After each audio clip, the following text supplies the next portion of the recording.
중국 문제를 어떻게 풀지 곧바로 스튜디오에서 취재 기자와 얘기를 나누겠습니다. 김재현 기자가 스튜디오에 나와 있는데요. 김 기자, 우리가 이제 한미일이 좀 더 가까워졌다. 그러면서 사실 역설적으로 중국 문제가 더 중요해졌다. 이렇게도 볼 수 있는 거잖아요. 네, 우리나라는 이미 한일, 한미 양자회담에 이어 한미일 3자회담까지 했습니다. 예. 삼국은 단지 만나는 데 그치지 않고 북한의 미사일 정보를 실시간으로 공유하기로 했는데요.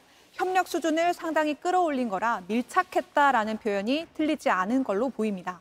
예, 이런 속에서 한중 정상회담이 이뤄진 거는 어떻게 봐야 합니까? 네, 일각에서는 한미일의 밀착 행보가 오히려 중국을 자극해서 한중 회담의 테이블로 끌어왔다는 분석이 나옵니다. 예. 제가 여러 전문가들을 취재했는데 한 외교 소식통은 시진핑 주석이 한미일 정상회의 발표 내용을 보고 놀라서 예정에 없던 한중 정상회담을 받아들였다 이렇게 전했습니다.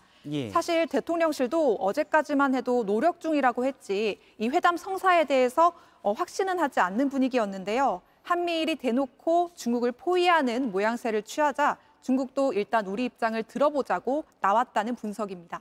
일단 단기적으로는 중국이 우리 정부가 어떻게 가느냐 이런 부분에 일단 관심이 커졌다는 효과도 있다 이런 말이군요. 우리가 중국더러 북한을 그렇다면 자제시켜달라. 뭐 중국 역할론을 기대할 수는 없는 건가요?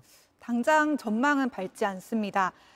일단 윤 대통령과 시 주석이 당장 한미 또는 한일 정상회담에서 보다 짧은 25분간만 만난 것부터 그렇고요. 예. 또 여러 전문가들 얘기를 들어봐도 당장 북핵 문제에 소극적인 중국이 입장을 바꿀 여지가 현재로선 크지 않다는 분석이 많았습니다.